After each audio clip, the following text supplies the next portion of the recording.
most divisive issue I've seen on the left and in the peace movement in my time of activism. It seems we've agreed on so many things and how to handle things, but this is one that has really, really drawn out our differences. And we've had these conversations on various email lists and at board meetings, at a recent board strategy retreat. And so this is an attempt to try to understand the differences and perhaps talk about, can there be some agreement? And we thank Terry and Mark for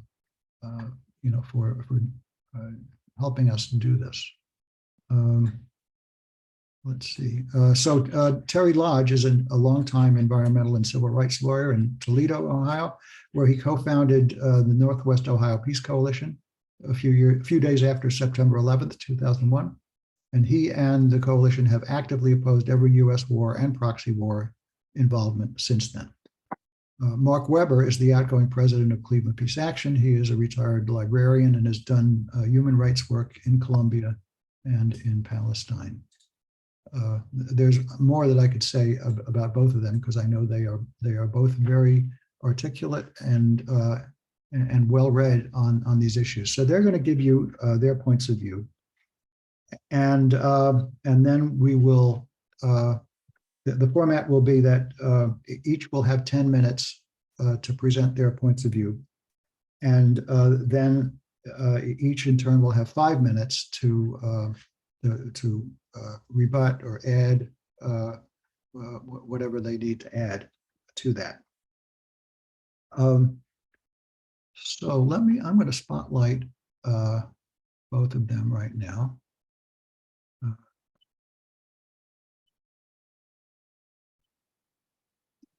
And then we decided, the three of us decided that the best way to decide who would go first, as they do in debates, is to flip a coin. So I'm going to do that now, and I'm hoping I can throw this straight up in the air and not drop it on the ground. And as they, when they at sporting events, sometimes they show the coin. So I'm going to show you. This is not a commemorative coin of any kind. It is a quarter, because we're a small group. A quarter is good enough. And on one side is George Washington. That's heads. And on the reverse side, it's the state of Vermont. And well, I just happen to have a Vermont coin, but it's my favorite state because it's the only state that's ever elected a socialist to the U.S. Senate. So without further ado, I'm going to flip the coin, and I'm going to ask Terry, would you like heads or tails? Tails. Okay, here goes. Okay, it is tails. Yeah. So you get a choice. You can go first, or you can have Mark go first. Man, I'm going to overthink this. Mark, you want to go first? Sure. Okay, there we go. All right, I'll show both of them during this segment, and yeah, good.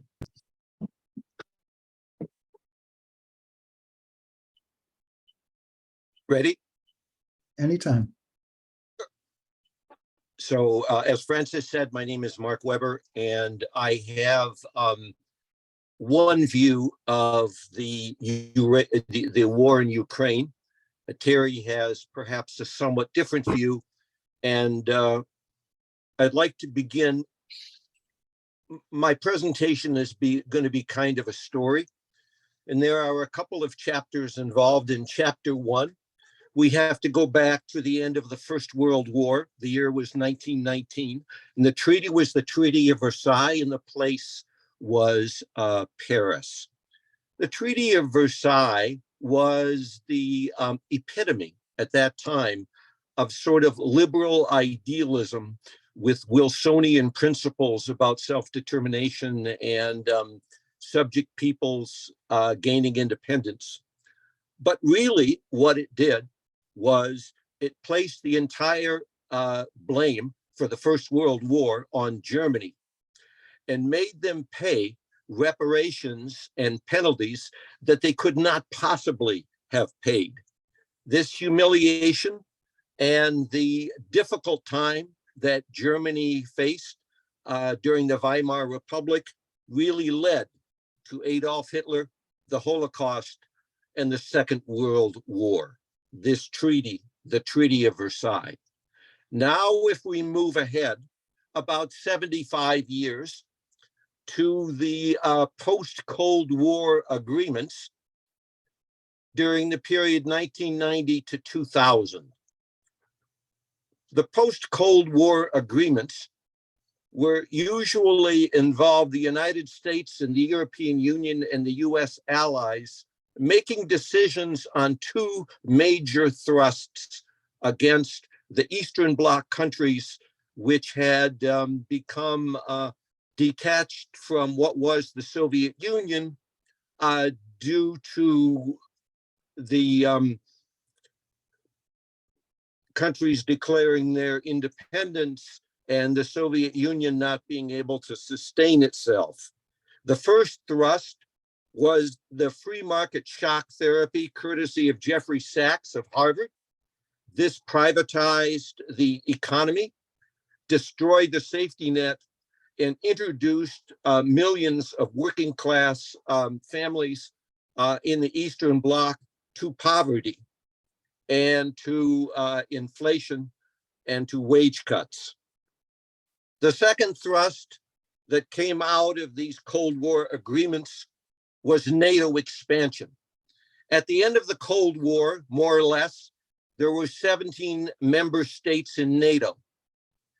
And right now, I believe there are either 30 or 31, depending on whether Finland makes 30 or 31. The expansion of NATO, in some cases right up to the borders of Russia, the former Soviet Union, was in many ways provocative and an unneeded sort of free market triumphalism that really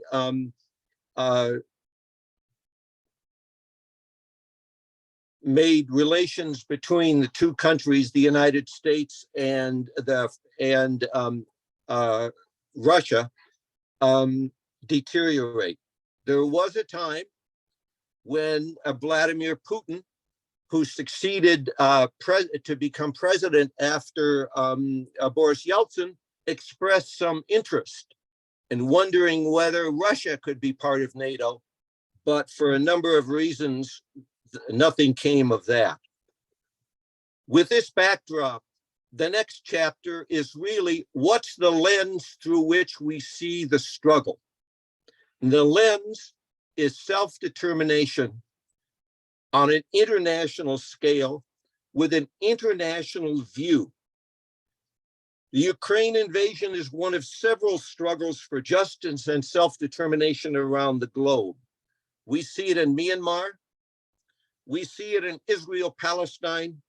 We see it in Colombia. And we see it in Ukraine.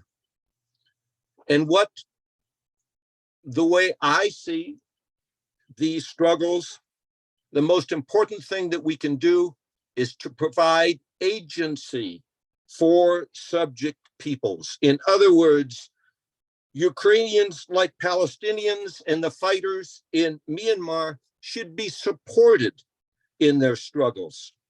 Ukrainians should not be seen as mere pawns in the larger game of nuclear brinkmanship played by aggressor nations like Russia or the United States in order to get what they want. Instead of seeing the world composed of two geopolitical camps and talk about proxy wars here and proxy wars there, I try to evaluate each conflict based upon the interests of working people and their communities that are struggling for justice and self-determination. The interests of Ukrainians, Palestinians, and other people are not served by being dominated by the armies of another country, whether that country be Russia or Israel or the United States. What we must do in the peace movement is to stand with the Ukrainian people, with their unions, their civil society organizations, which are fighting a two-front war. From the West, there is privatization, austerity, exploitation, and finally, inevitably, poverty. From the East, there are armies, rockets, and planes bombing Ukraine. I would like to say that what we need to do is to stand with the people in Ukraine and to reject both threats which seek to control them. No to Russian tanks and no to Western neoliberal privatization and exploitation. Thanks very much. That concludes my opening statement, and at the appropriate time, I'll take questions. Thank you, Mark. You have used 7 minutes, so by my calculation that you would have 8 minutes remaining for a total of 15 minutes. I think we can do it that way, so that if you don't use your whole 10 minutes, then you can still get, you can still, you can use that time later. Okay, so Terry, you can start now. All right. Thank you, Mark. That was an intelligent, impassioned presentation. I'm by no means an expert or scholar on matters of war and peace in the United States policies that result in them. Like all of you, I am an observer, sometimes with trepidation, sometimes with horror, of world events, and I'm trying to figure out whether and where you and we can positively influence what our country does when it comes to war and peace. I don't figure that I have much power except in working with other people in the anti-war and peace and justice movements in this country. My interpretation of what's going on in Ukraine is that it is a key ingredient of what I call World War II redux. The US is stoking tensions simultaneously in Europe and East Asia. Ukraine and Taiwan are the flashpoints on the doorsteps of Russia and China, respectively. The point of US provocations is not for the US to do battle with Russia or China, although the US will continue to provoke, but instead it's to have China and Russia duke it out in their neighborhoods to the ruination of all sides. The US is leading from behind, providing materiel, weapons, and advisors to our so-called allies in the expectation that they'll damage the supposed enemy and themselves as well in order to be overtaken by Western capitalism. The steady surrounding of Russia in Western Eurasia is matched by US efforts to supposedly contain China in Eastern Eurasia. This is the very epitome of US exceptionalism, where the US regards itself as some sort of entitled #1 power on the planet, and so is happy with warfighting scenarios where mostly somebody else does the dying. The exceptionalist viewpoint was expressed post-World War II, best expressed, I would say, in the Wolfowitz doctrine that was composed by Paul Wolfowitz in 1992 when he was an assistant secretary of state. Wolfie distinguished himself, I'm sure a lot of you will remember him, in the Bush administration as one of the darker figures in the early 21st century. His dogma in 1992, and this is again shortly after the wall has fallen and what to do about the Russian enemy that had morphed from Union of Soviet Socialist Republics. His dogma was the US first objective after the Cold War is to prevent reemergence of a new rival, either on the territory of the former Soviet Union or elsewhere, that no regional power must be allowed to emerge with power and resources sufficient to generate global power, and that we, the United States, must maintain the mechanism for deterring potential competitors from even thinking, aspiring was his word, to a larger regional or global power. The Wolfowitz doctrine revived proclamations of global domination as the goal of U.S. foreign policy since 1941, just before the U.S. entered World War II. China, as we all know, is the #1 world power in gross domestic product and has been since at least November 2014. It's growing faster than the closest competitor, which is the U.S. economy, without let up. The U.S. can't militarily handle or defeat China, even with vastly superior armed forces, because of geography. China has a clear advantage because it's so close to the island chains and the other economic powers that are burgeoning in East Asia. I'm talking about countries like, of course, Japan, Indonesia, India, South Korea, which also themselves pose growing competitive threats to the US, and of course, US interdependence with them economically, which is why it makes all the saber rattling about China more odd and difficult to fathom. So at the western edge of Eurasia, the US, of course, has a problem when it comes to Russia. The US can't defeat Russia in its current proxy war posture in a conventional conflict, and sanctions apparently are not bringing down Vladimir Putin's government. The EU is also a competitor. Germany is of course at the core of the EU. America's real adversaries include the EU and other allies. The US aim is in part to keep them from trading successfully, or at least in volume, with China and Russia. The Biden administration isn't going to send combat troops to fight Russia over Ukraine or to fight China over Taiwan, but it will provide, like I said, material, weapons, and advisors. The last time difficulties like this were addressed directly was World War II. It was actually a combination of two great regional wars, one in East Asia involving Japan at the epicenter, and fighting predominantly China, which was, I would say, roughly equivalent to Germany and Russia in the West. Germany and Russia battled it out with both countries sustaining huge damage to life and economy. The United States, which experienced and bore at least 400,000 casualties during World War II, actually was an important but not major player in the outcome of the war in many respects. In any event, this wasn't an unconscious strategy on the part of the US. Harry Truman was a senator in 1941 and pronounced in the press that if we see Germany's winning the war, we ought to help Russia. And if Russia's winning, we ought to help Germany. And that way, let them kill as many as possible. Kind of helps me understand how easy it was for Harry to order use of the bomb. At the end of World War II, the US emerged as the most powerful economic dominant player on the planet. Because of its geopolitical dominance, the Allied victory left competitors in rubble and economic strain.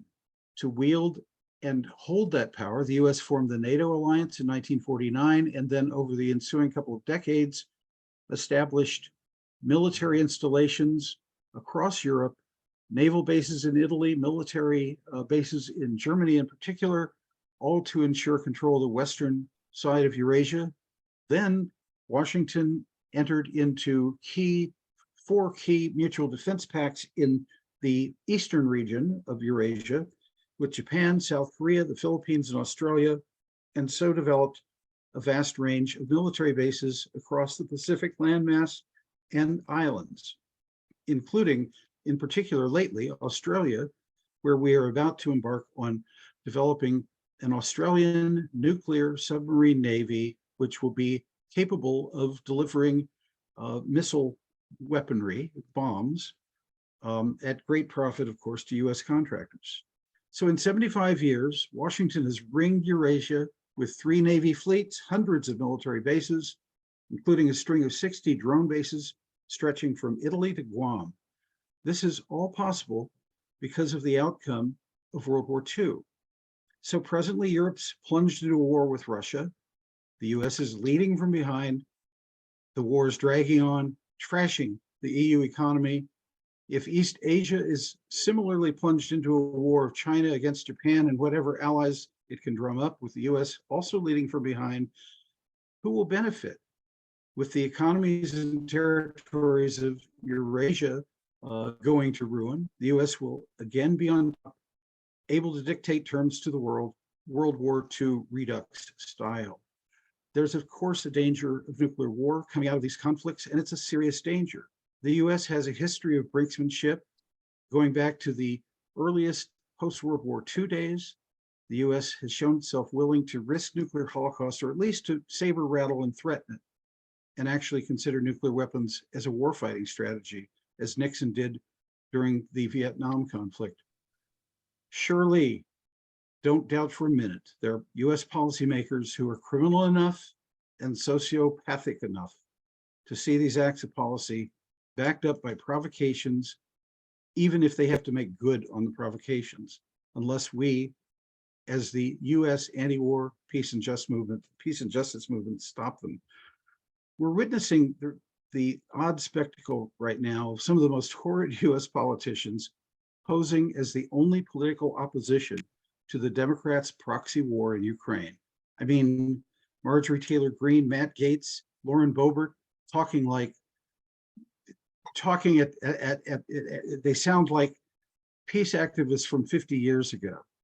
But apart from that small minority of 50 or 60 members of Congress, the two parties are unified on a Ukraine and ultimately China policy.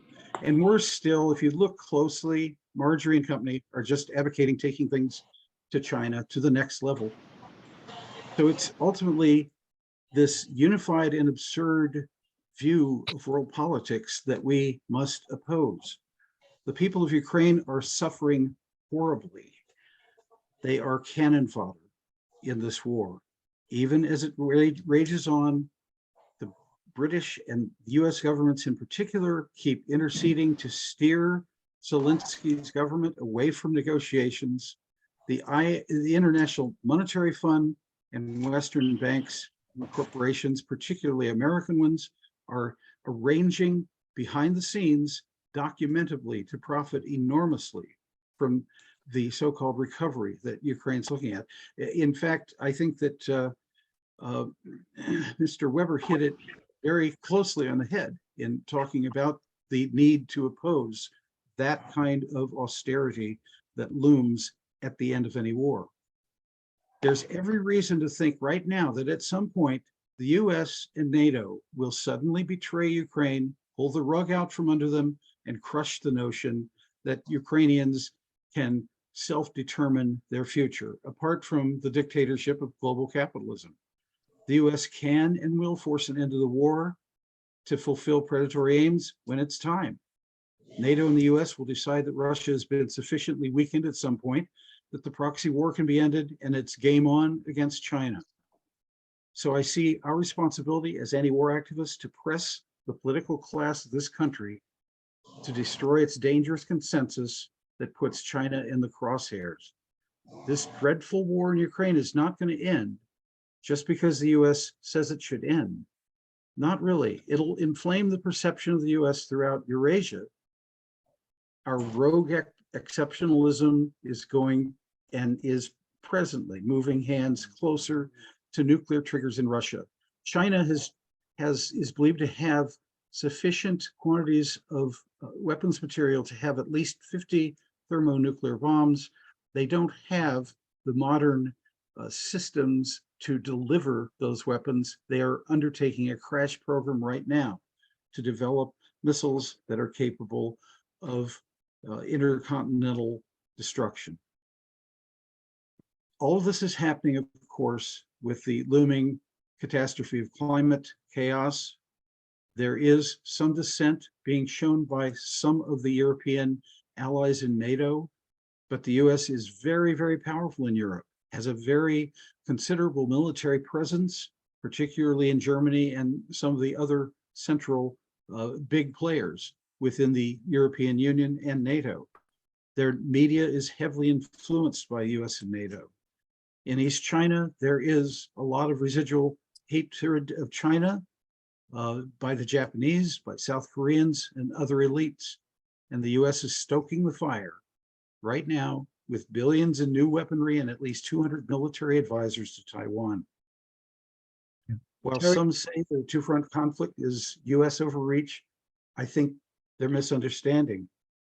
It is the US goal to have war raging on or near the territories of both China and Russia to make it less likely that either one can aid the other. Wolfowitz didn't act alone when he enunciated the doctrine named after him.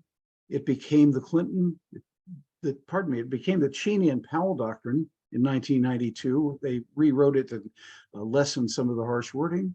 Then the Clinton and Bush doctrine. Now it's the Biden doctrine. Yeah. Terry? I think I'm at the end of my 15 minutes. Yes. You're close. You're close. I wanted to leave you a little time to about 13 minutes in, something like that, a little Okay. more. I will reserve my time. Mark? 5 minutes, is that right, Francis? You can have 8 minutes if you want. Okay. So I wanted to emphasize that Terry, your presentation was quite interesting, but lost in the shuffle was really much focus on the Ukrainian people, working people, unions, civil society organizations, churches, and other groups that are struggling to be left alone. And as I mentioned, they have a two-front war, one against Western capital and one against Russian tanks or whatever. But I think that I feel that with the focus that you have, which is very much of a kind of global, big picture, sort of bipolar view, that the struggles of the Ukrainians and people in other parts of the world who are in similar struggles get sort of lost in the shuffle, and we don't talk about them. So I wanted maybe you in your time you could reflect on that. And the second thing is that it's capitalism, of course, but I don't see a strategy for doing something to help the Ukrainians get self-determination. And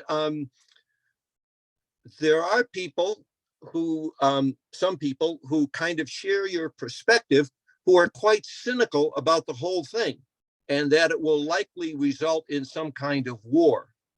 I do know that some kind of peace treaty, like in 1939 in Czechoslovakia, if we think that giving Vladimir Putin or Russia territory, and that will satisfy his interests, I think that that's wishful thinking. I think what Putin wants is a second Yalta, where Russia, China, and the United States simply divide up the world into spheres of influence, and thereby to avoid a nuclear war. That kind of sphere of influence approach will simply destroy movements for self-determination, because the aggressor countries have license within their own spheres of influence. And I'm going to stop here now, Terry, but maybe in your time, if you could just think about the 2 points that I raised, and I'd be interested in hearing anything that you have to say. The Ukrainian people are suffering mightily. They're going to continue every day that this war rages on. We have no idea what levels it's going to proceed to. There is talk nowadays of providing F-16s of deepening the war. There is no negotiation going on. The United States actively, along with Britain, has monkey wrenched and criticized every attempt, every overture, no matter how thin or cynical it might be, emanating from the Russian foreign minister or from Putin himself.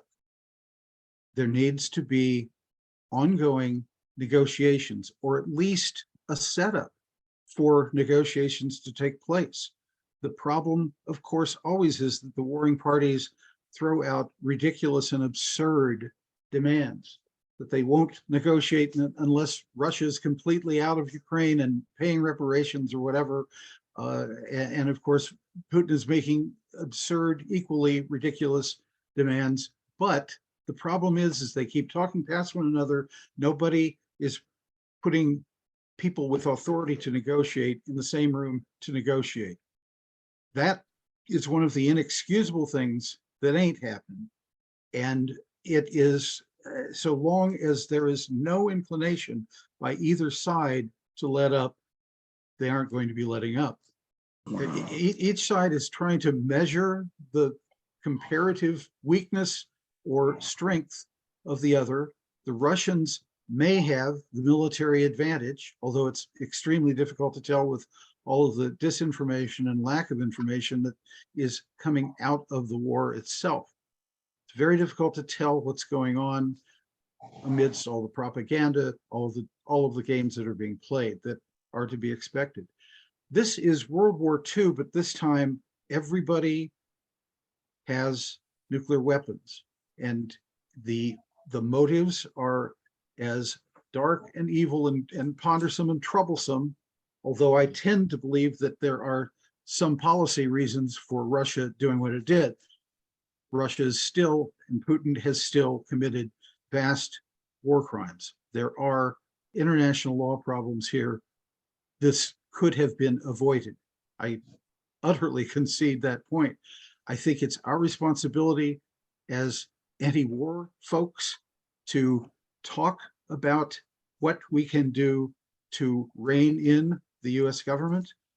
Unfortunately, Mark, I see the position taken of so-called standing by Ukraine's right of self-determination as simply a position that will ride the war horse until it's not there anymore, that more war is going to be the solution. And I simply don't see a pathway where that is a solution. Anyway, I better, Right. Josh, thanks. Okay.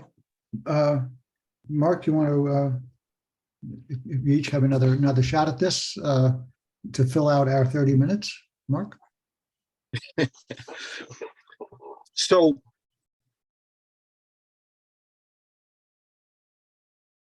I don't doubt that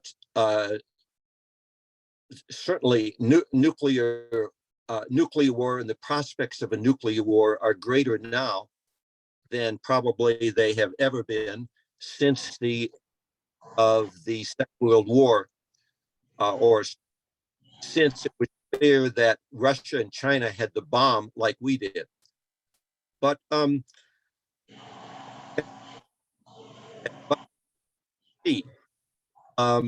how the standing by Ukraine so that they can defend themselves against a much larger country is going to lead us any further toward nuclear war than we already are.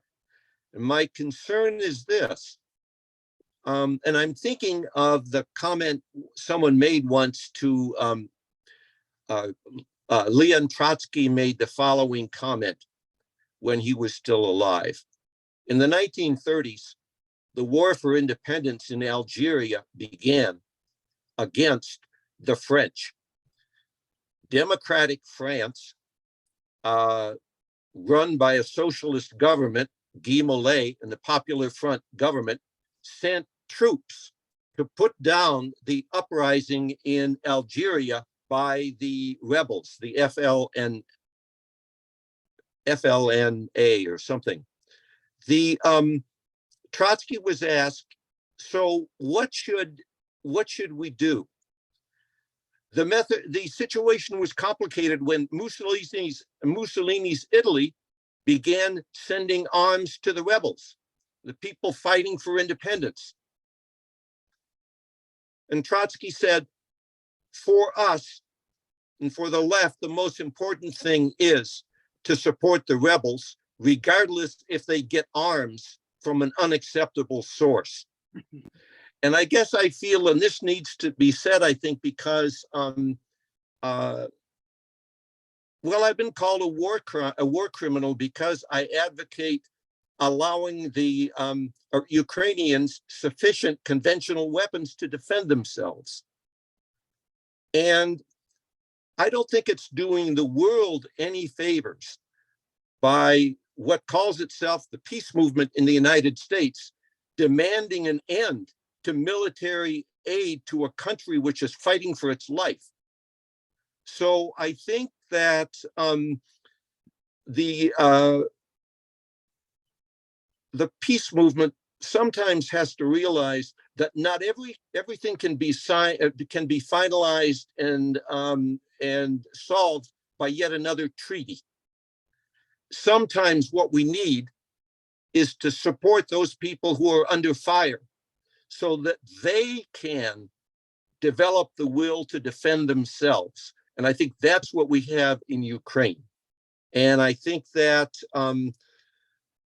saying that we want to tell our government to cut off all military aid to Ukraine is simply signing the death warrant for the Ukrainian people. And I'll stop right there. Terry, would you like 1 minute to respond to that? Yes. Wow.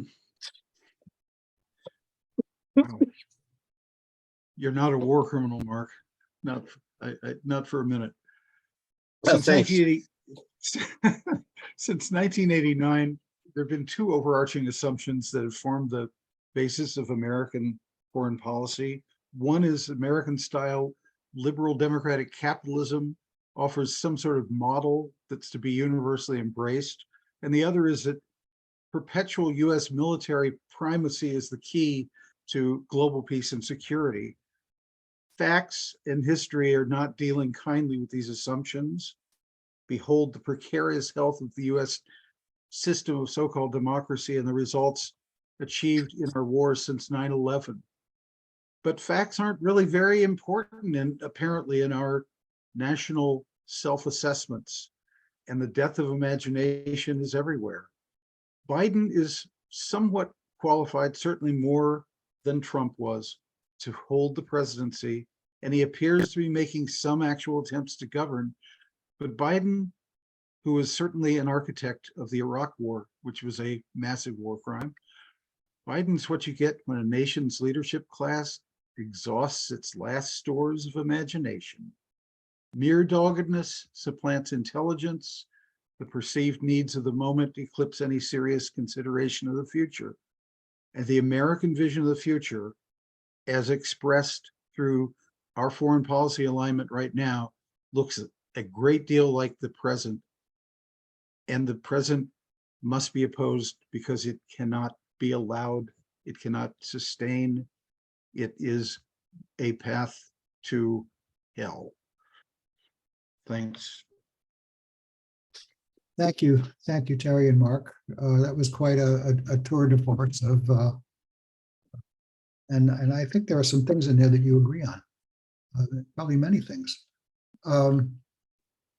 So let's open the Q&A, and I want to offer some ground rules here. Civility in whatever you say, no personal attacks. If you have a point of view, then please express it as a question. See, I'm going to take the spotlights off here so everybody can see everybody else.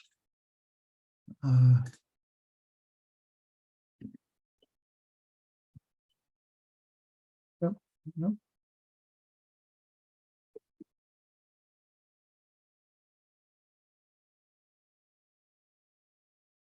Sorry about this.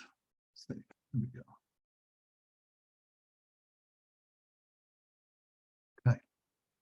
All right, here we go. Yeah. So yes, if you have a point of view, express it to express. Please phrase it in the form of a question. Questions can be addressed to one or both presenters. Please keep your questions brief so that everyone in the audience has a chance to participate. You can raise your hand to be called on. You could submit a question in the chat. I don't see any questions in the chat at the moment.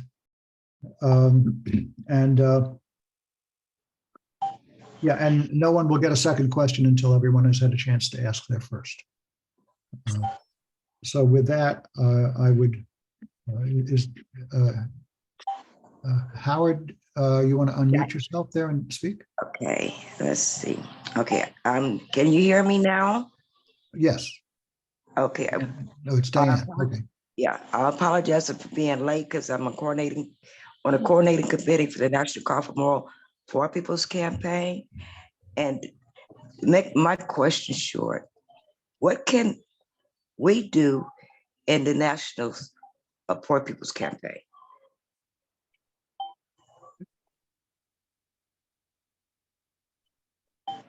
Did you hear me? Yes, yes. I think they're speaking. Okay. Could you repeat the question? Okay, I'm on a coordinating committee. I was in a meeting, the National Call for More Revival Poor People's Campaign, and I left that meeting to come to you guys. And I've been praying for the ones that live in Ukraine, that this war will soon end. To make a long story short, how can people here in Cleveland, Ohio, help the ones in Ukraine, along with the National Moral Poor People's Campaign? Okay. Mark or Terry? Stop spending hundreds of billions of bucks on the war. We've got paucity of resources. We're running through tens of billions of bucks every month. And it is absurd that we are not taking care of the persistent continuing problems that have lasted for decades unresolved. Mark? My concern is not so much about military spending, although I'm opposed to the huge military budget that we have. It's certainly a statement of our backwards priorities. But I think one of the most important things for me is for us to ask, well, but the politicians that we have get their money from the political class and from the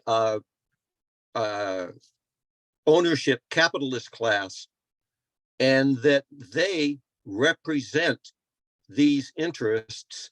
So the Democratic Party, I think Terry mentioned this in his remarks, correct me if I'm wrong, but the Democratic Party has been one of the big advocates of neoliberal reforms and neoliberal policies, thinking that somehow if you redistribute income upward, it will somehow trickle down to working people. This is the same doctrine that they say they oppose here in this country. We've heard Democrats and other politicians talk about, you know, the trickle down theory that I guess began with Ronald Reagan and supply side economics. But in a way, this is what neoliberalism, which presidents from Ronald Reagan through Clinton, through Obama, the Bushes, and up to Trump and Biden, all pursued. And I guess one of my concerns is that unless we can change the narrative, that people like Bernie Sanders and others on the Democratic Party left might be able to help, but in the abstract, simply talking about cutting the military budget won't go anywhere. I think what we need to do is to tack the underlying assumptions that the Democratic Party has about how you bring about democracy and social reform to other countries, assuming that it's even our job to do it. And I also think that the biggest thing that we could do here would be to raise money and to support the struggle for people who are struggling for self-determination, like the Palestinians, the Ukrainians, and others. And I think that until we see this, there will be a sort of endless talk about disarmament, but nothing will happen. So thank you very much for the question. And it's a good question. And I did my best at trying to offer some thoughts. Okay. You did. Thank you. All right. Nina McClellan? I'm wondering if you could comment on the role of China now after they negotiated with Saudi Arabia and Iran with some success, and now they're reaching out to the Ukrainian leadership of China's diplomatic role internationally now. Can that be helpful or not? I think anyone in a position of some diplomatic persuasion power who is pushing for an end to hostilities is making the right move.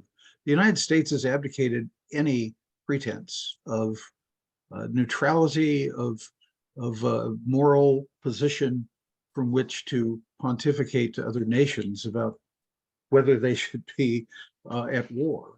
And the United States has been actively monkey wrenching and destroying any possibilities that Russia and the Ukraine leadership and NATO talk.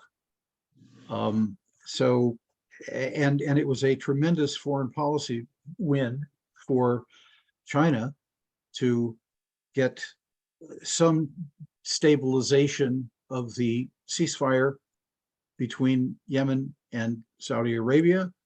And I'm kind of figuring that China is attempting to act in its what it's perceived by its leadership anyway as its national self-interest, because they are trying to tone down the tenor of war making that the United States keeps amplifying.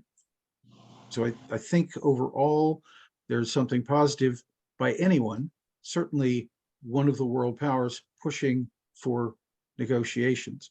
As I indicated in my earlier comments, China is also beginning to accelerate their military industrial manufacturing.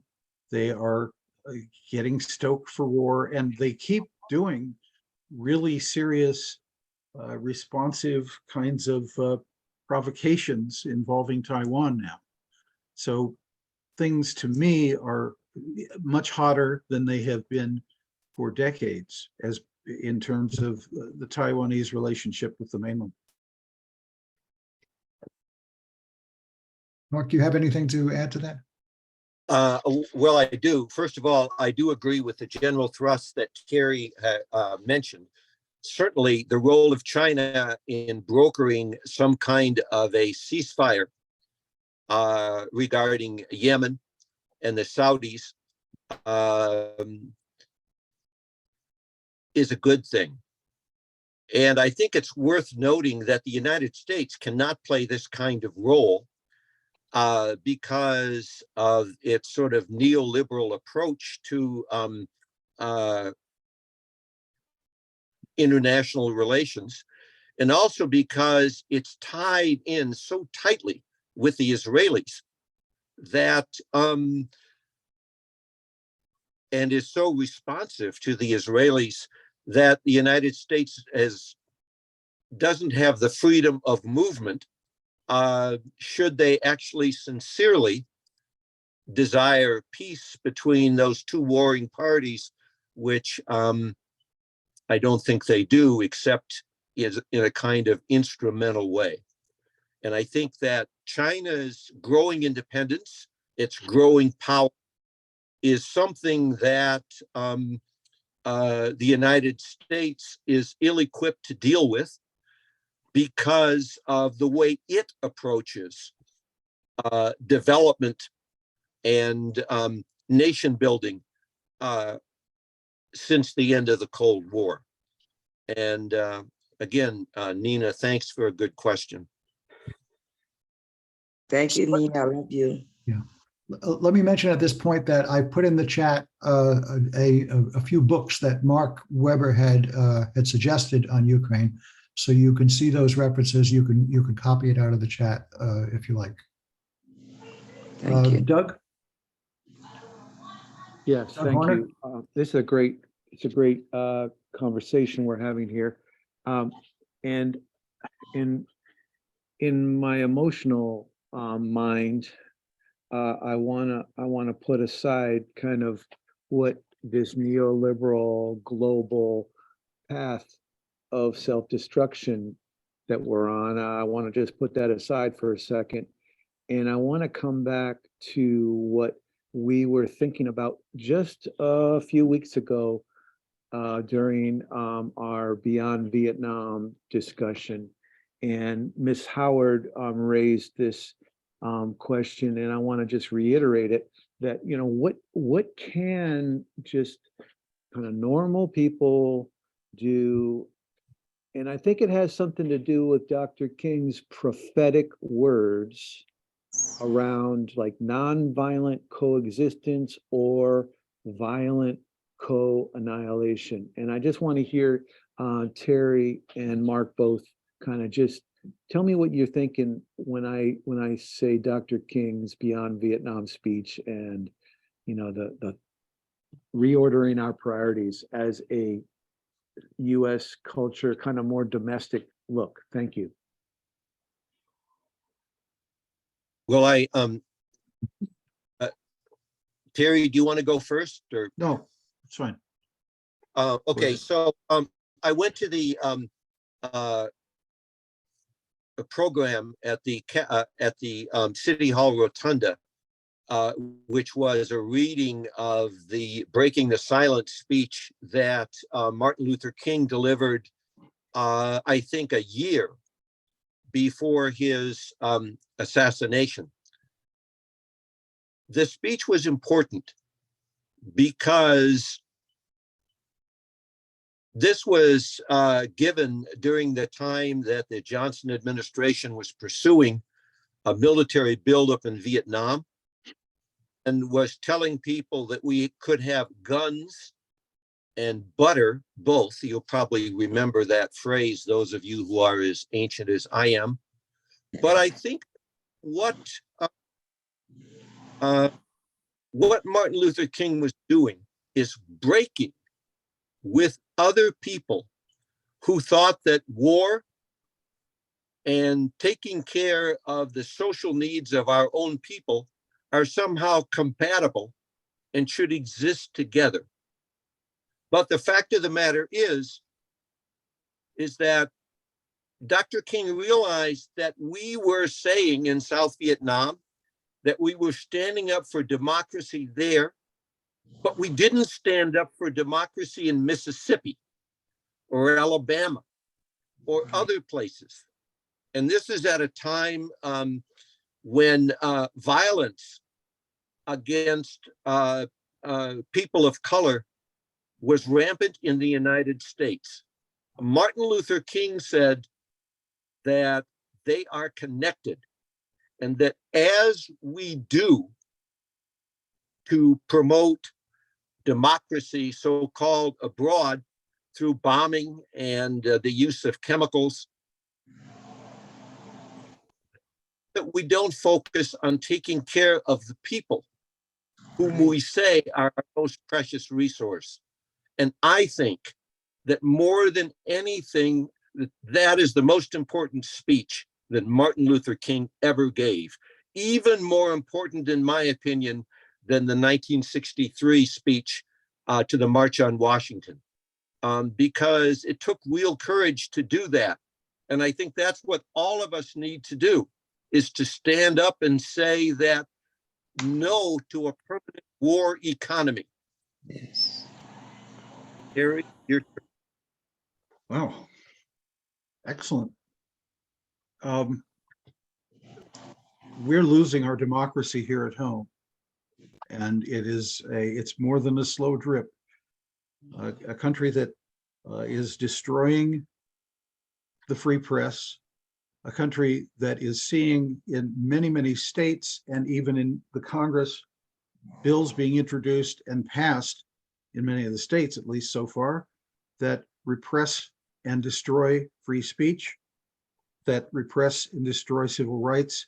We are in the middle, or maybe I'd like to think we're reaching an end, but we are in the middle of a war against people of color that keeps resulting in the same murderous and disgusting end. We are not changing. We, as I indicated, we have leadership with very little by way of imagination. We have right-wing repression that has, by dint of millions and millions of dollars of corporate support, has taken an incredibly deep hold in the society. I agree that King's 1967 speech was brilliant, and in my mind has always been his most memorable observations, because he was talking about the quality of American justice as projected on the global scale. And we didn't measure up then, and I'm not certain that things are a whole lot better or a whole lot different and improved since then. Bob Parker? Okay, I'm been wondering about certain things that I haven't heard, and that is, despite all the provocations, we know there's provocations, the US expansion of NATO and so on. This war started when Russia invaded Ukraine. There is no excuse for that. They have caused untold damages to civilian population. They had no basis to do it. And therefore, our position should be, as far as Russia is concerned, it's not negotiations, but for terms of Russia, Russia get out, period. Now, we have the other debate, for the United States, and I'm not totally sure how I stand on that. Well, I believe that Ukrainian people should oppose the invasion, and yeah, I can see where they have aid. But on the other hand, I can see where we don't want to escalate it, and we have not been probably urging Ukraine to negotiate, and although I'm not exactly sure what we would want, but as far as we need to have a credible position for the American people in this. And even though we don't have any influence in Russia, we need to be able to say, this invasion is wrong, Russia get out. That's our position on the war as far as Russia's concerned. And because if we don't take a position like that, I think we stand to lose credibility with the American people.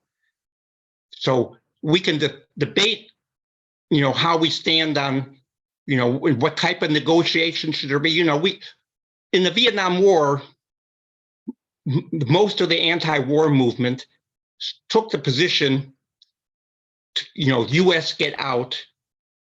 I don't know how many expected it, but it didn't end with the U.S. simply getting out, but there was a negotiated settlement.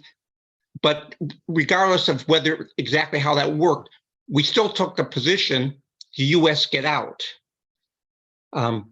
So I don't know how, and I'm curious how you would deal with this exactly as far as the U.S., but I think we have to take a clear position that we side with the Ukrainian people against Russia, or we lose our credibility as far as being opposed to violence and, imperialism. Thank you. Thank you, Bob. Thank you, Bob. It's a good question, but it's already somewhat answered to me. The fact is that Russia is there. Russia is not leaving. Not at least at this point. There's no negotiation going on. Our imagination-less leadership is making it very clear that what their position is. The difference between now and the Vietnam War is that we had hundreds of thousands of people involved and dying and being injured and perpetrating war crimes and all of that in Vietnam. We had a very interested populace. We had a situation where inflation was starting to take hold, where the economy was starting to be disrupted by the war. The Biden administration is taking as many steps as they can to see that that doesn't happen, so that people don't wake up and realize that we're in the middle of a potentially a global conflict. I think the problem is that the United States doesn't have any credibility, doesn't have any place to preach from with any serious authority about Russia. In fact, the Vietnam War was sort of the reverse of the current situation. We basically made it clear to China and Russia that they had better stay out of Vietnam, that this is our conflict. We intend to take whatever measures we feel are necessary. And Russia has basically said that I'm not validating Russia's position in doing that, in the same way that I couldn't validate the Johnson administration's and Nixon's administration's position about Vietnam. Well, I think Bob raises a very good question. And this is a question that much of the peace movement has been reluctant to come to grips with. And that is that a demand that Russia get out of territory that belongs to another country seems to me, regardless of whether there are Russian troops, the issue is not dead just because Russia has troops in Ukraine. And it always, of the left, it must be a key demand that Russia get out. And for those who say, well, that'll never happen, well, so then we will have another treaty which ends up giving land. Russia gets to keep land it took by war and by conquest. Not that the United States hasn't done that too, but we two wrongs don't make a right. And I think that what we need to do is to say that we stand with a sovereign Ukraine. There certainly could be negotiations about Crimea, but I think that in general, we have to say Russia out of Ukraine, and that we stand with Ukraine to maintain its independence. And that Ukraine is not simply a pawn in some sort of big power talks about nuclear disarmament, both because I don't believe either side is interested in serious disarmament talks, certainly not the United States. So, Bob, thank you for raising the question, and I'm with you. You know, I would like to raise, I think this has been answered, but I was emailing with Kim Hill today, who could not be here tonight. And he asked basically, how can peace action, which professes to stop war by peaceful means, in any way blatantly fund this war? That was his wording. I think, Mark, you've spoken to that, so I'm not sure you need to say more, but maybe you do. So I'm asking.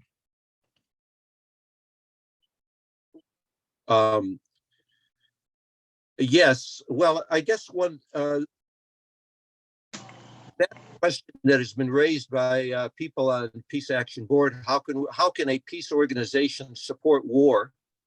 And I would say a peace organization, or certainly the left, should support any nation struggling for self-determination.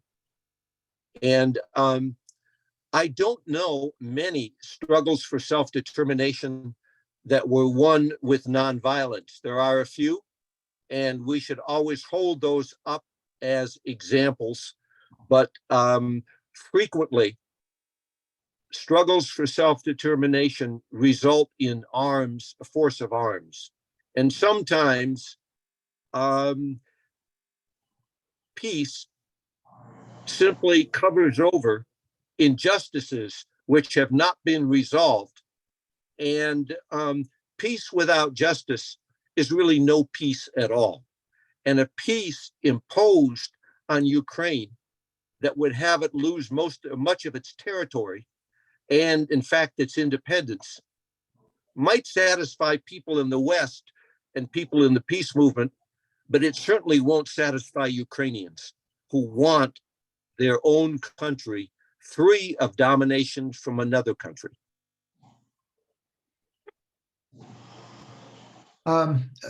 Elizabeth, do you have a question? I mean, you put some things in the chat. Do you want to voice a question? Well, sure.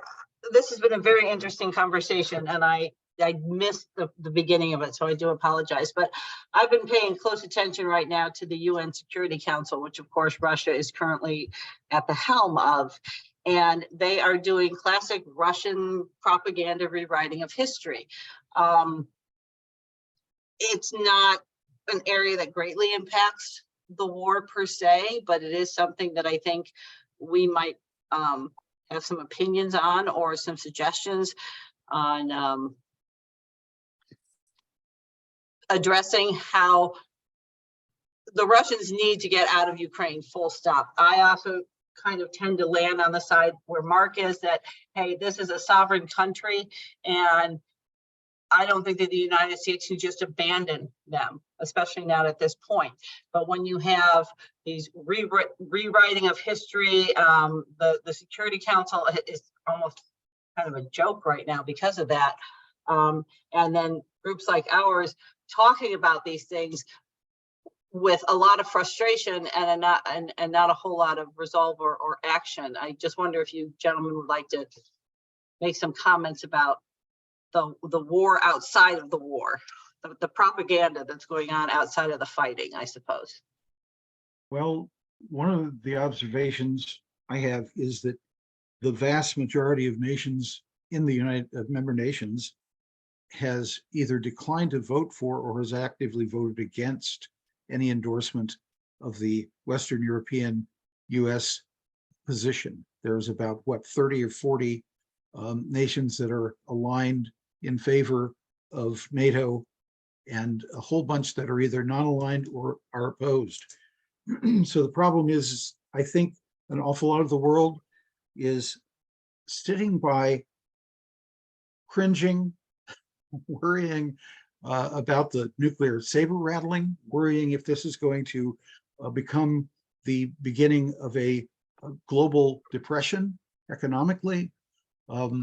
I think that there's propaganda going on both sides, heavily, and that's kind of my response, is that I'm not sure that Russia is simply fomenting all of the lying and the lack of candor by a long shot. I think I'm very skeptical of the UN and what it is going to be able to accomplish. I think that primarily the UN is often dominated, at least the Security Council, by the United States, and in the General Assembly, frankly, the United States and Israel have stood alone on a large number of votes. But I think that I don't see that the UN is going to be able to do much to end the war in Ukraine. I think that it really is going to have to come from the people in Ukraine with international support to the people to resist the war, to resist the invasion. And in many conflicts around the world, especially in the Middle East, the UN has been largely useless, wringing its hands and pronouncing something, but that's not really related to what people on the ground in these countries are actually experiencing as they fight for their survival and for self-determination. So I wish I could be more optimistic or favorable, but I don't see a great deal that will come out of the UN, either body, the General Assembly, or especially the Security Council. Don, you want to voice your question? Thank you. Thank you both for your conversation. So peace is not the left. The peace movement is not the left. So I just want to at least say that we're different. In Israel, Palestine, we call on self-determination for Palestinians by the U.S. ending weapons being funneled to Israel. And we don't ask for weapons to be sent to Palestinians. We've never done that. We're asking for a cessation of weapons in the Middle East in the hands of Israel. So as a peace group, we must find every option to avoid sending weapons into Ukraine and the Russian arena to end that war. We must find every other option to begin a settlement there. We can demand that Russia be out. And like I said, Crimea might be a negotiable territory, but we must find every available option as a peace group. And we can begin by demanding that the U.S. renegotiate SALT II and any other nuclear agreements that have fell by the wayside for starters. And again, for two, NATO must be withdrawn. So that's it. Please, thank you.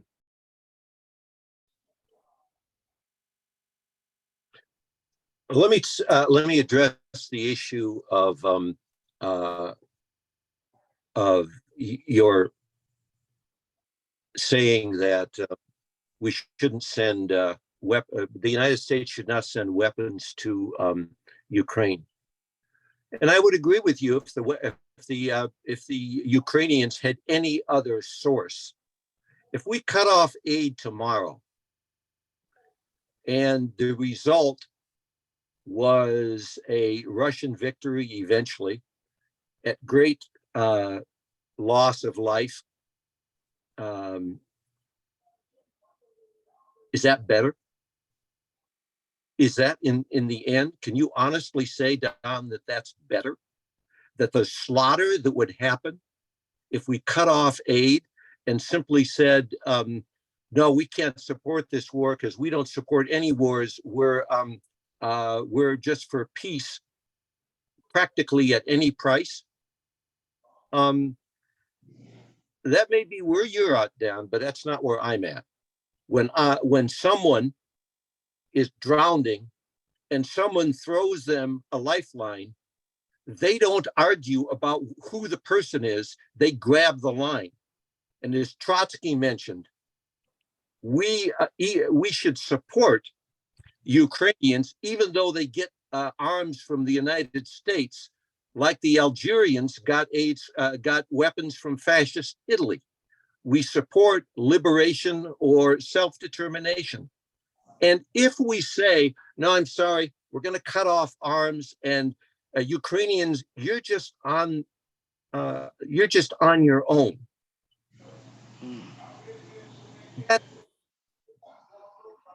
That's the worst form of injustice. And so I think what you're trying to get at with the analogy with Israel-Palestine, but I think that we have to use what means we have available to help people who are struggling. And if that means that we get that the Ukrainians sadly have to rely on US weapons, then that's the way it will be. And you're right. You're right. The peace movement is not the left. But as Jeff Halper wrote in his book on settler colonialism in the Middle East, he said the peace movement is very limited in what it can actually solve. Yeah, it can solve some things.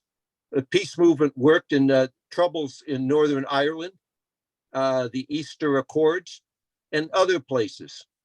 But peace demands in the middle of a struggle for survival will simply result in one side, usually the weakest side, being killed. Okay. I, th- I will say that we're going way over time, of course, which we kind of anticipated we would. No one has left. So I'm going to take that as a signal that we can take Nina's question, and then I have a concluding question that might pull some of this together. Francis, may I get a response from Terry on mine? Is there time? Go ahead, Terry. very briefly, I'd just like to point out, number one, NATO is also providing an awful lot of weapons and ammunition. But realistically, I don't see, from a policy standpoint, if the United States actually, if the US government, Biden administration decided it was time to end the war, I don't think they would simply announce that tomorrow everything is cut off. There are lots of things in the funnel, but as a matter of negotiation, I strongly suspect that when, not if, some administration, possibly the Biden administration, terminates the war, they will do it in some sort of gradual manner. I believe it should be done a lot more quickly, but that's just my pie in the sky notion about being against war. But I do think that realistically, it doesn't happen the way Mark is conjecturing that it will occur. This war will end. It's more a matter for the rest of the world to decide how it's going to end. Everybody has nuclear weapons. We have what I have litigated several times against Department of Energy weapons tests and other little experiments that are aimed at developing so-called battlefield scale nuclear weapons. We have a bunch, the B-61-12 gravity bomb. The Russians have many more that they consider to be theater weapons. This is not an abstract discussion. This is not the World War II notion of bombing giant cities. This is nations that are crazed and have too many means of destroying the world, or at least starting the pathway, starting down that pathway. Thank you.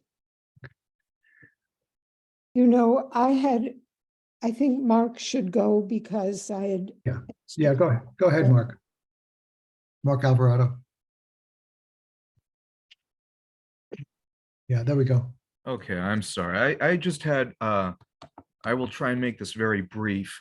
I think most of my fellow board members know that I come at this particular conversation from a perspective that I think most would label as anarchist. My position is that I am in opposition to state violence in all of its forms by any state, and as such, I would look at this from, I would look at a completely different conversation where we are not discussing the sovereignty of nation states, but rather questioning how do we support the sovereignty of the people, which I realize is a very, very different matter and a very difficult matter as well, considering, we are discussing the sovereignty of one entity versus millions or tens of millions of people that entity may claim as citizens or residents or what have you. My question is simply this. Had at the beginning of this war, before this war started, I know Putin was making some noise, specifically about the Zelensky government, about Putin's opposition to the current government in Ukraine. And I wonder if we can imagine, and I'm not asking this question as if I know the answer, but I'm wondering if we can imagine what the situation would look like for the people of Ukraine had the Zelensky government simply stepped down, which is, of course, is not a thing that governments would ever do, as I believe that they are more concerned about their own preservation. But had Zelensky stepped down and removed himself, what do we think that the Putin regime would have done with Ukraine? Certainly that, perhaps moved in and stepped and taken over, perhaps installed a puppet, but would the material situation for the people of Ukraine, well, how would it be different? Okay.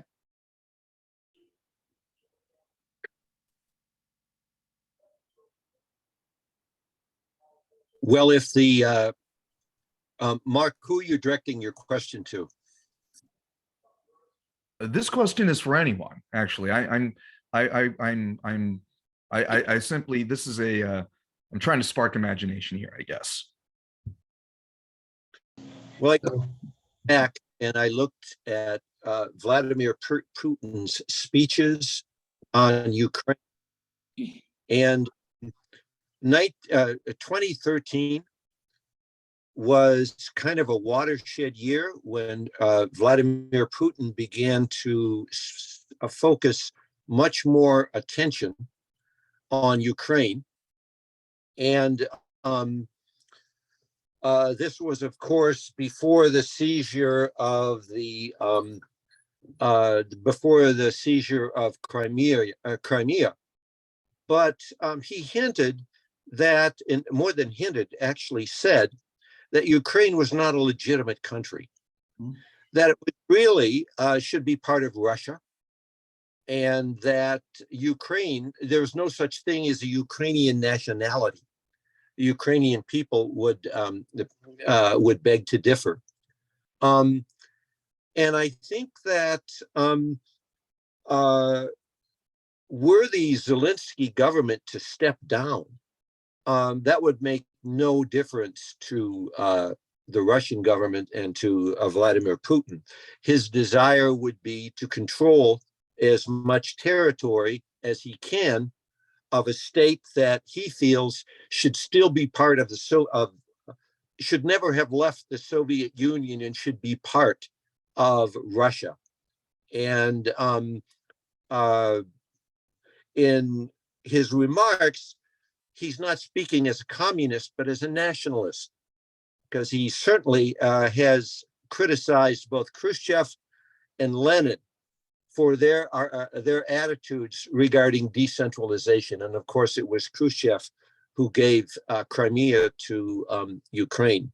So I think that the resignation of one government and the appointment of another, certainly if the Zelensky government was to step down, and if we had the situation now, a pro-Russian government would likely be instituted, and that the people would be even more in a worse position than they are now. At least now they're fighting for their independence.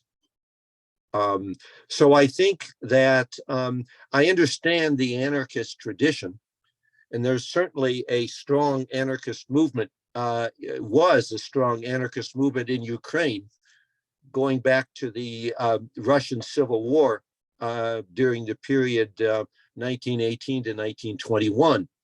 But I think today that strategy of sort of dismissing the government would mean simply appointing another government, which would likely be Russian puppet. And so I admire your anarchist and libertarian sentiments, Mark, but I don't think it would end well for Ukrainians. Terry? I concur with what Mark just said, Mark Weber. I think he's spot on. I think it simply would have opened an opportunity for Russia to install another government.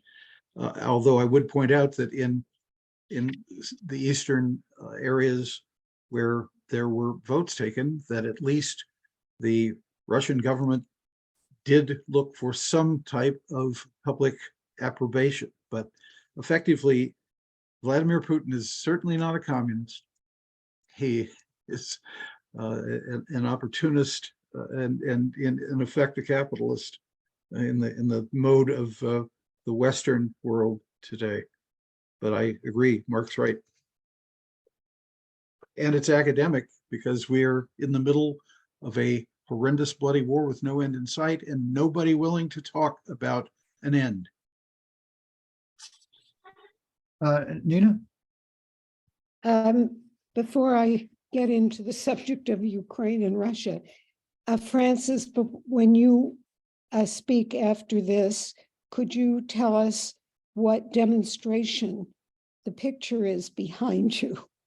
Oh, yeah, well, I'll tell you right now that this was taken about 100 feet from my house. This was after George Floyd was killed, and this was the Cleveland Heights March on a Sunday afternoon. And I've never been. I mean, to have this march go right by my house was a wonderful thing. I remember that. I remember. Yeah. So this is such a wrenching and difficult. I certainly don't have, any firm opinion about what should be done. I would say, Mark, that the Ukrainian people, as opposed to Russia, it seems to me it's more complicated. My father's family emigrated from the Ukraine in about 1910, and they spoke Russian, and they considered themselves Russian. I never heard them talk in terms of identifying as Ukrainian. So that seems to me to be complicated. Arming, what I really worry about is that with continuing to arm the Ukrainians, they're the ones that are getting blasted all the time. I mean, we're going to fight to the last Ukrainian and the last blasted apartment building. I don't see that getting better. So that the idea that we're supporting their fight for their independence just looks like they're all going to get slaughtered. The Russians may be losing troops, but their people are not getting killed and bombed. So I'm really concerned about it from that perspective.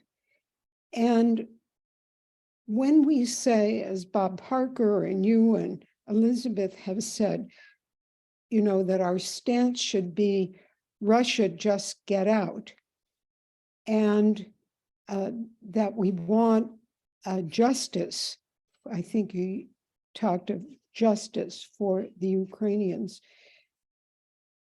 I'm not so well informed about this, but I have read, I think mainly from articles in The Nation, there was fighting before Russia invaded. There was fighting between the Russians in the eastern provinces and the Ukrainians. There was a lot of war going on at that time. And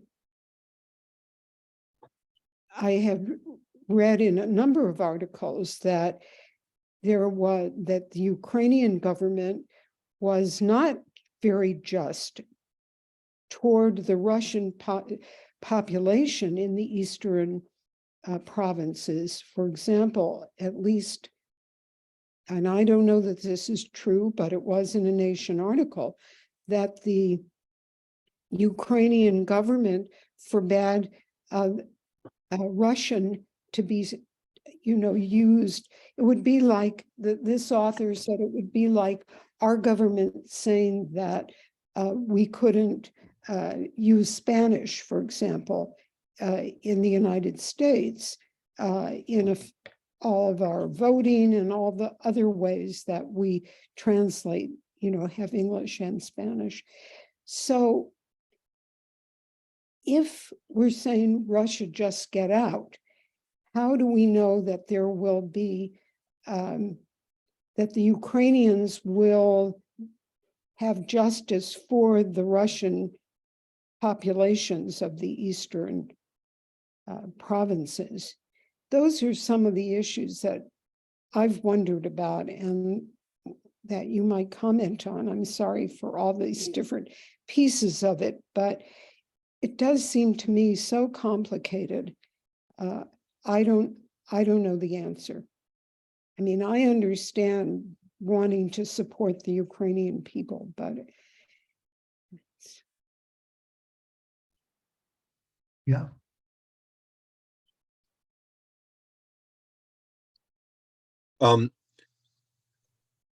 Nina, was that a question for me or is for anyone? mainly for you, I think. Yeah.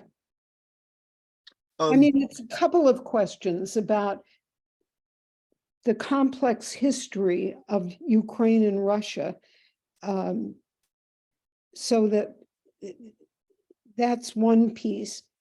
And the issue of what apparently has been Ukrainian oppression of Russian-speaking, Russian-identified people within the Ukraine.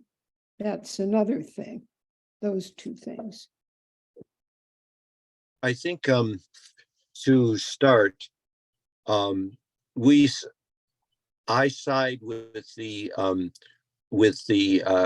Russian or with the Ukrainian people, as which may seem naive to some, but I realize that if the Ukrainians stopped getting arms, and Terry is right, it wouldn't happen immediately, but it would happen in such a way that the Ukrainians would have to surrender. And I would argue that for Ukraine and for many people who have fought bitterly against domination by their neighbor, they would not be treated well by the Russians. In fact, the prospect of a genocide is there. So then I guess I would ask the peace movement, well, look what you've sown. You got peace, but the Ukrainians are dead. The second issue, though, is I think the issue of what you call the oppression of Russian speakers in Eastern Ukraine. I've read The Nation, and people like Stephen Cohen and others who talk about that. And if it's real and should be condemned, and certainly any negotiations that would center around the end to this war and the withdrawal of Russia would have to deal with Russian speakers in those eastern provinces. There are, however, plenty of cases of Russian-speaking majority in those provinces persecuting Ukrainian-speaking minorities. So I think there's enough blame to go around. But nevertheless, your point is well taken. And sometimes we forget about that, and we shouldn't. But if you don't stand forthrightly and say what you want, the Ukraine, Russia, get out of Ukraine, then what are you really standing for? A continuation of the war and what? A Ukrainian surrender? No, I think we should stand with the people of Ukraine and say to Russia, as a precondition to negotiations, you need to get out with the possible exception of Crimea. So that's how I would see it. Perhaps others have some observations to make. Yeah. Harry? I think 2023 is going to be the year of immense slaughter on both sides. I think, unfortunately, Mark, things may get to the position of enormous death one way or the other. I mean, disarming one side or arming that side. I'm, for one, am extremely anxious as to what might happen. I'm very worried as to what could go wrong with the provocations that Ukraine has supposedly done as rogue operations, the missile that supposedly went awry and landed in Poland, the Nord Stream pipeline mystery, the many other things where the Ukraine government repurposed drones and attacked Russian air bases. I think there's plenty of room for a lot of misjudgment, for a lot of disagreement between Ukraine and its sponsors. And I think that's why I am more leaning in the direction of the pushing for negotiations, demanding at least there be some communication. You know, it was months after February 24th, 2022, before our Secretary of State even deigned to talk to the Putin government. The United States doesn't want an end to this, and it doesn't want an end to this for reasons that go beyond the national interests and the self-interests of Ukraine.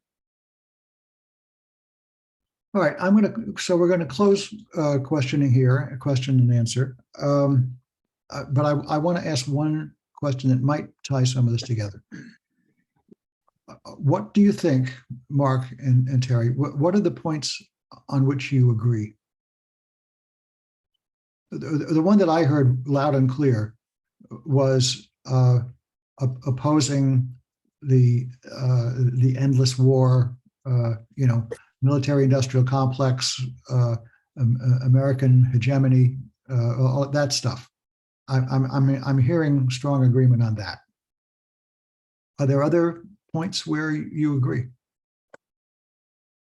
I support the notion of supporting the civilian population in Russia that doesn't want to go to war, especially with their interesting draft mechanism, and the same going on in Ukraine, where troops, civilians are basically, young men are being, and probably older men now, are being forced into service. I think that we need to support those within those countries who are opposed to what's going on. The Ukraine government has been jailing its draft resistors. So, of course, is the Russian. There's, I think, a point that we can agree on too. Mark, you got one? Yeah, I think, Terry, I'm hoping I'm not stretching this too much. But I'm thinking, don't we agree on the idea that Russia needs to get out of Ukraine?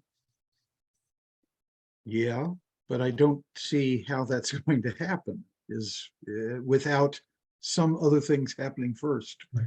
Discussion, No, that's true, but negotiation. you be in favor of it.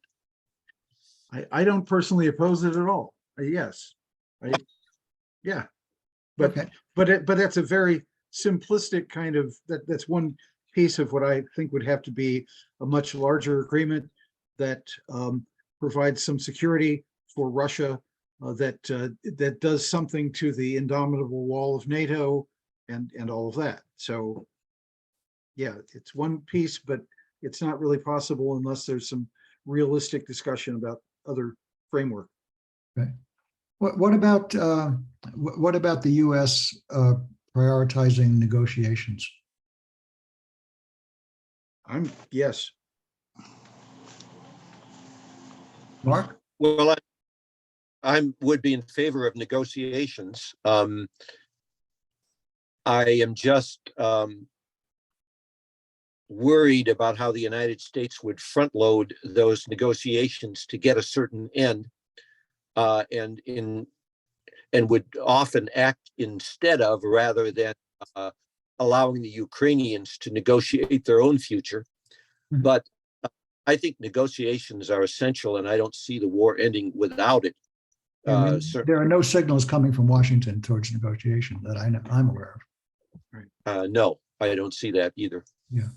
And just to be certain, Francis, I mean, obviously, at least it's obvious, I think, to this group that the Ukraine government would have to have a central voice, participatory voice in any negotiations.